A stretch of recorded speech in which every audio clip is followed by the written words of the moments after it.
Okay student, आज जो है हम chapter 17 advent of modern physics की थ्योरी को स्टार्ट करेंगे और इसके अंदर हम theory of relativity, frame of reference और उसकी टाइप्स और कॉन्सिक्वेंसेस ऑफ रिलेटिविटी जो है वो डिस्कस करेंगे। आइए देखते हैं। सबसे पहले जो हमें देखना पड़ता है कि what is frame of reference. अच्छा, फ्रेम ऑफ रेफरेंस को हम किसी माने में रोज़मर्रा की ज़िंदगी में भी इस्तेमाल करते हैं, लेकिन आइए इसकी डेफिनेशन की तरफ आते हैं। Motion of a body is always described with reference to some well defined coordinates system. This coordinate system is referred to as frame of reference. Specially जब हम थ्योरी ऑफ रिलेटिविटी में बात करते हैं तो हमारे पास जो पोजीशन के लिए कोऑर्डिनेट सिस्टम होते हैं उसमें एक और कोऑर्डिनेट इस्तेमाल होता है और वो होता है टाइम का कोऑर्डिनेट फैक्टर।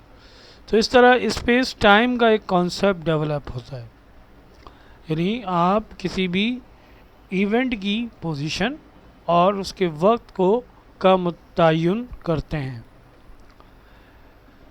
तो बेटा यहाँ पर आप देख सकते हैं, इन 3 dimensional space a frame of reference consists of 3 mutually perpendicular lines called axes of frame of reference meeting at a single point or origin।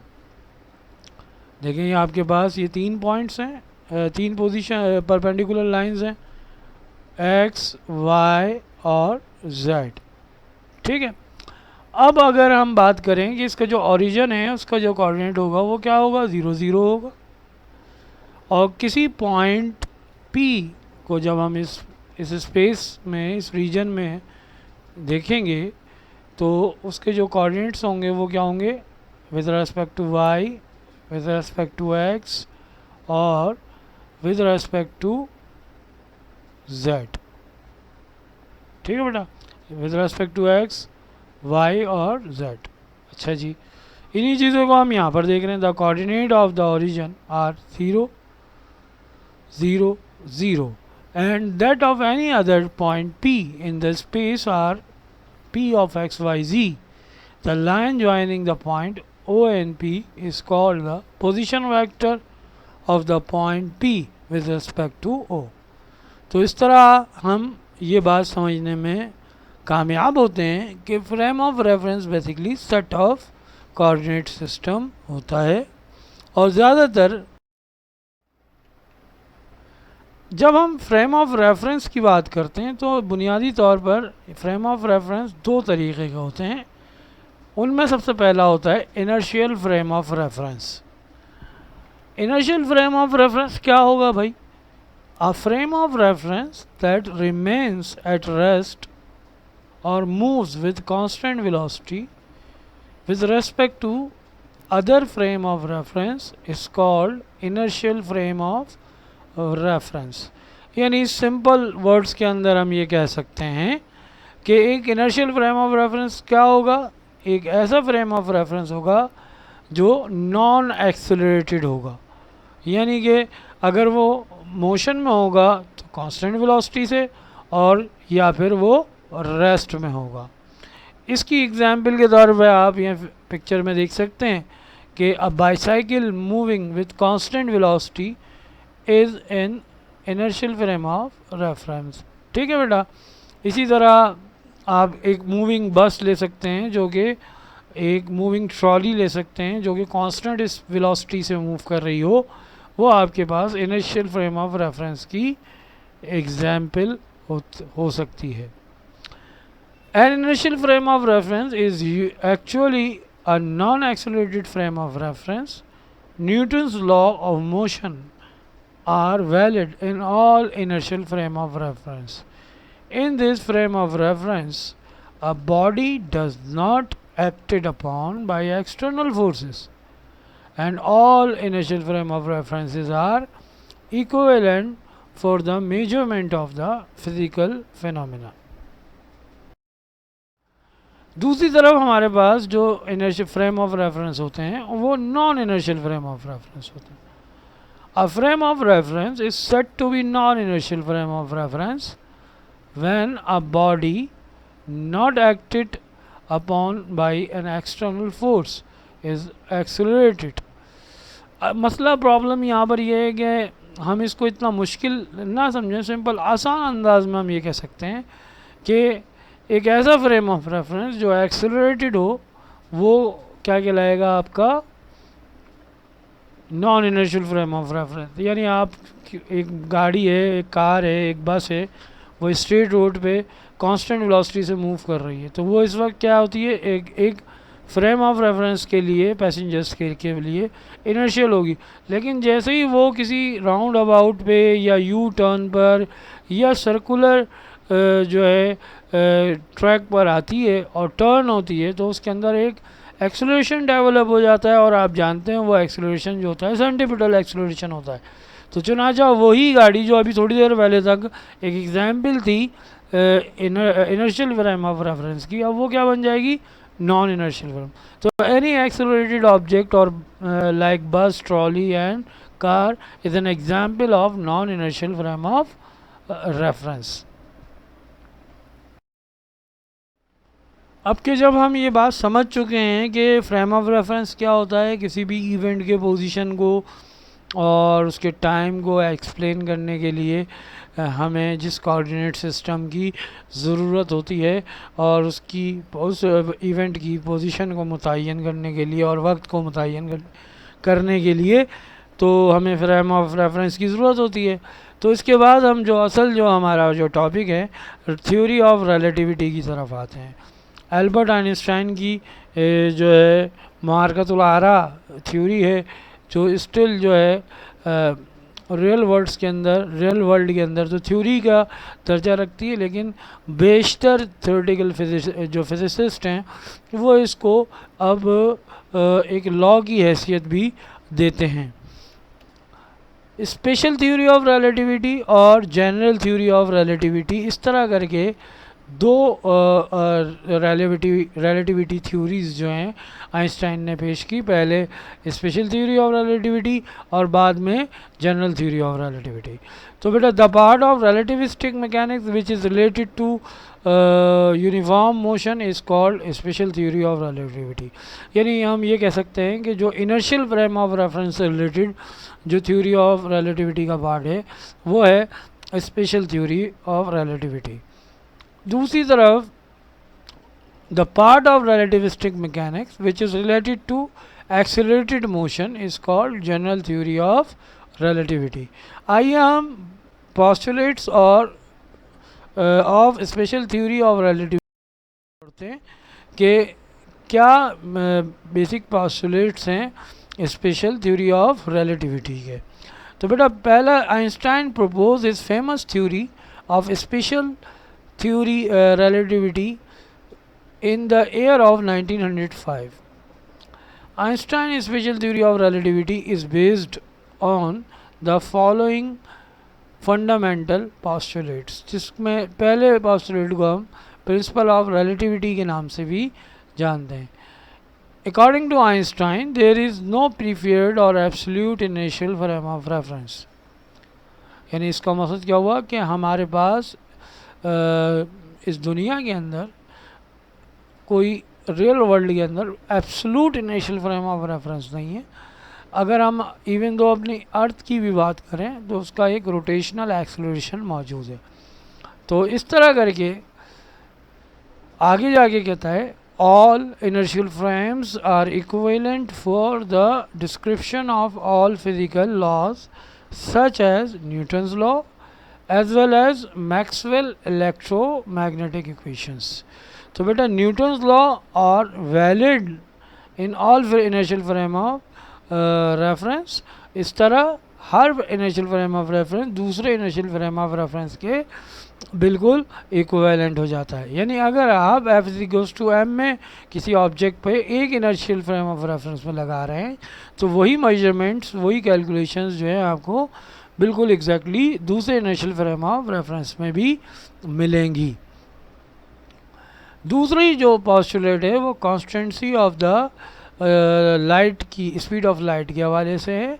और इम्पॉर्टेंट तरीन बात यह है कि ये क्या बताता है आपको, the speed of light in vacuum is the same for all observer in uniform translational relative motion and it's independent of the motion of the observer and the source।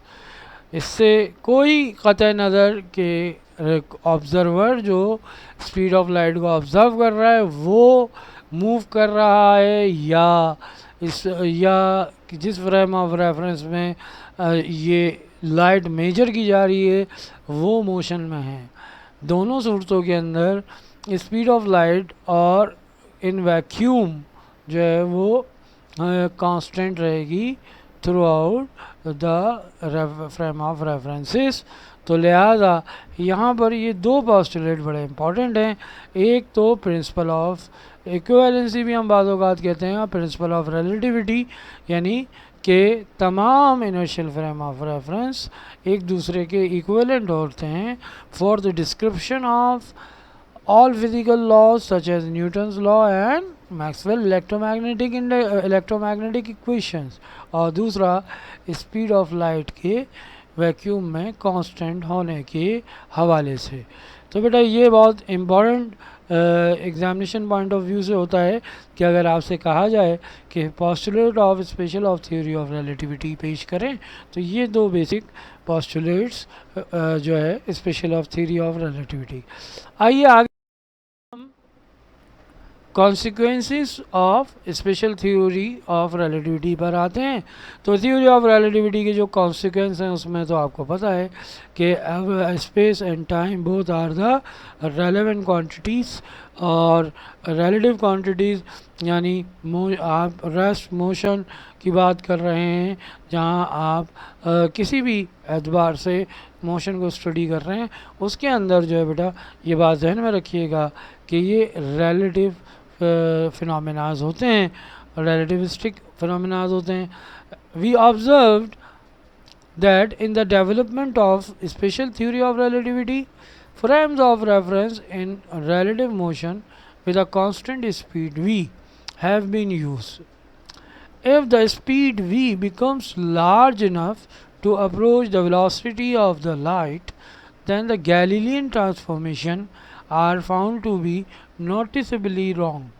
To correct the state of affairs, it will be necessary to introduce a factor called Lorentz factor or relativistic factor। Lawrence factor क्या है बेटा, ये आपके पास Lawrence factor आ गया √1 minus v square upon c square. इससे पहले कि हम कॉन्सिक्वेंसेस पे बात करते, ये जो पैराग्राफ जो आपके सामने आ रहा है इसके अंदर आपको क्योंकि हमने ये पढ़ा नहीं है तो बेटा ट्रांसफॉर्मेशंस जो हैं वो जो between the frame of references उसमें सबसे पहले जब स्पीड ऑफ लाइट के बग़ैर बात करते हैं यानी स्मॉल वेलोसिटीज़ पर बात करते हैं तो वो बेटा वहाँ गैलीलियन ट्रांसफॉर्मेशन हुआ करती थी। लेकिन वो गैलीलियन ट्रांसफॉर्मेशन जो है इंतहाई स्पीड ऑफ लाइट से बहुत कम स्पीड पर हम बात करते हैं। जैसे कि हम मूविंग ट्रेन की बात करें, मूविंग कार की बात करें, बस की बात करें, तो ये हम यहाँ गैलीलियन ट्रांसफॉर्मेशन अप्लाई करते हैं। लेकिन जब आप ऐसी मोशन पर आ जाएंगे जहाँ स्पीड जो है लाइट की स्पीड को अप्रोच कर रही हो तो गैलीलियन ट्रांसफॉर्मेशन जो है वो सही तौर पे परफॉर्म नहीं कर पाती। इसलिए फिर लॉरेंस फैक्टर इन्वॉल्व हुआ और एक नई ट्रांसफॉर्मेशन डेवलप हुई जिसको हम कहते हैं लॉरेंस ट्रांसफॉर्मेशन, मुख्तलिफ मेजरमेंट्स के लिए। तो बेटा सबसे पहले आपके पास जो कॉन्सिक्वेंसेस में से इम्पॉर्टेंट तरीन कॉन्सिक्वेंस है वो है mass variation. According to special theory of relativity, mass of an object in a frame of reference at rest is called rest mass m0। यानी हम प्रॉपर मास जिसको कहते हैं, अब इससे पहले तक आप सिर्फ m को ही इस्तेमाल करते थे, लेकिन आप जब आप रिलेटिविस्टिक मैकेनिक्स में आते हैं तो m और m0 अलग अलग माने रखते हैं। If this mass is observed by an observer moving with a constant speed v relative to the object, the mass m in the moving frame will vary according to the mass variation given by. Here m is equals to m naught divided by Lorentz factor. तो इस तरह आपको क्या नज़र आ रहा है कि आपके पास अगर कोई ऑब्जेक्ट स्पीड ऑफ लाइट को अप्रोच करेगा और मूव करेगा तो उसका जो मास है उसके प्रॉपर मास या रेस मास से बढ़कर में m is equals to m naught divide by 1 minus v square upon c square. Radical के अंदर तमाम चीज़ें आपको पता होनी चाहिए। m is the mass of object in motion, m naught is the rest mass. The above relation shows that moving mass is not a constant quantity. It changes with velocity. अगर आप स्पीड बढ़ाते जाएंगे उतना ही मास उसका बढ़ता चला जाएगा। It depends upon the reference frame from which the body is being observed. Moving mass is always greater than a rest mass or proper mass. इसी तरीके से जो हमारे पास सेकंड इम्पॉर्टेंट तरीन कॉन्सिक्वेंस है, रिज़ल्ट है, वो है length contraction. According to the special theory of relativity, if l naught is the length of a rod in the frame at rest and l is the length of same rod measured by an observer in other moving frame with a velocity v along the direction of motion, then length contraction will be L is equals to L naught under root 1 minus v square upon c square. तो बेटा ये इजाफा जो होगा multiply हो रहा है अगर कोई मूविंग लेंथ आप मेजर कर रहे हैं। यानी मूविंग लेंथ से मुराद मैं यहाँ पर कहना चाहूँगा किसी ऐसे फ्रेम ऑफ रेफरेंस में जो कि स्पीड ऑफ लाइट को अप्रोच करता हुआ मूव कर रहा है, तो वो जो लेंथ आपने और रेस्ट में मेजर की है वही लेंथ एग्जैक्टली बढ़कर कम होकर मिलेगी, हम लेंथ कॉन्ट्रैक्शन कहते हैं। L is the length of object in motion, L not is the length of object in rest. Since V upon C is less than unity, the length L is less than L naught. There is a contraction in length along the direction of motion. This is called the Lorentz-Fitzgerald contraction. Note जो कि बहुत important है आपके लिए, there is no actual contraction of length. It is apparent contraction by moving observer. Exactly यही हम आपसे बात करने जा रहे थे कि लेंथ कॉन्ट्रैक्शन आपको क्या मिलेगी। ऐसा नहीं है कि लेंथ कम हो जाएगी। जो रिलेटिविस्टिक मैकेनिक्स आपको ये बताती है कि वो फैक्टर जो लॉरेंस फैक्टर है वो आपको ये दिखाएगा कि इस किसी भी ऑब्जेक्ट की लेंथ लाइक अ बार की लेंथ जो है वो कम होती हुई नज़र आएगी। Time dilation, let an event take place in t naught second in a frame of reference. T naught is the proper time or rest time at rest. Then the time measured by a clock in another frame of reference moving relative to another frame at rest is t and is given by t is equals to t naught divide by 1 minus v square upon c square का root. तो बेटा ये time dilation क्या है? Time dilation basically हमें यही बता रहा है कि अगर हम कोई मूविंग क्लॉक को जो है वो मेजर कर रही होगी टाइम, तो वही इवेंट जो एक पर्टिकुलर टाइम रख रहा होगा रेस्ट में, वही इवेंट हमें इसका जो टाइम है वो बढ़कर मिलेगा। टाइम डायलेशन माने बढ़ जाना, यानी इसको हम दूसरे लफ्ज़ों में हम कहते हैं कि moving clock ticks slower than rest clock.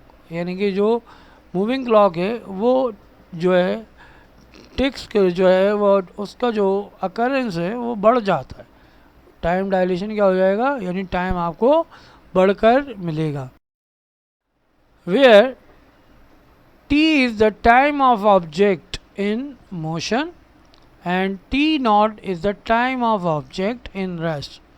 This means that t is greater to, that is, from the point of view of an observer at rest, the time of the observer in motion is dilated.